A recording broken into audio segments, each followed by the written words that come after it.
Welcome, NYSDA members, to the first of a series of videos that we're going to do to answer common questions that the legal department receives from members. We have written and published a lot on these topics, but this video format is an easy and short, simple way to get answers to the most commonly asked questions that we receive. We're going to start with record keeping.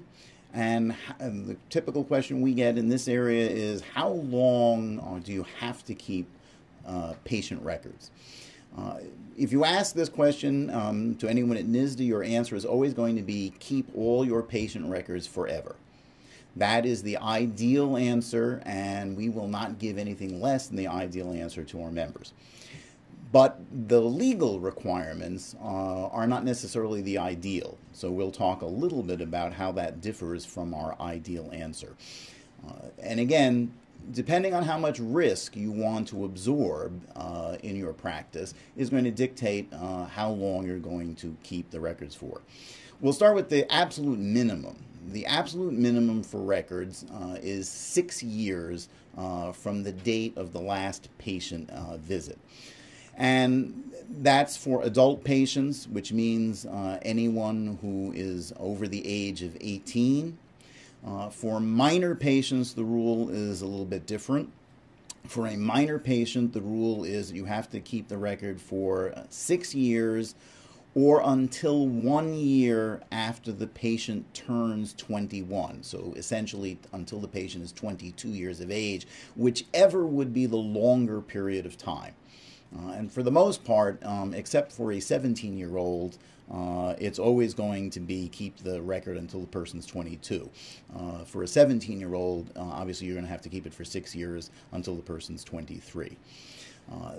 That's the bare legal minimum that will put you in compliance with the New York State Office of Professional Discipline rules.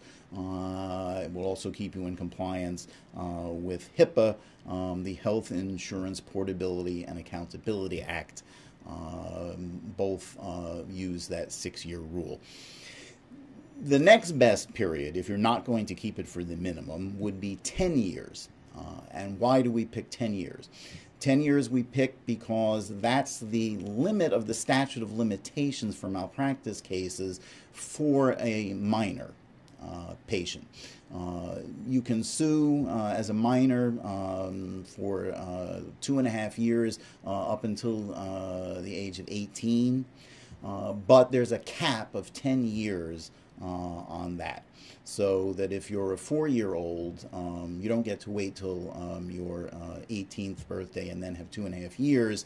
There is a cap of 10 years that would intervene on that. So the next best way of keeping records is for 10 years. And again, it depends on how much risk you want to have. Why do we give the ideal answer is keep all records forever?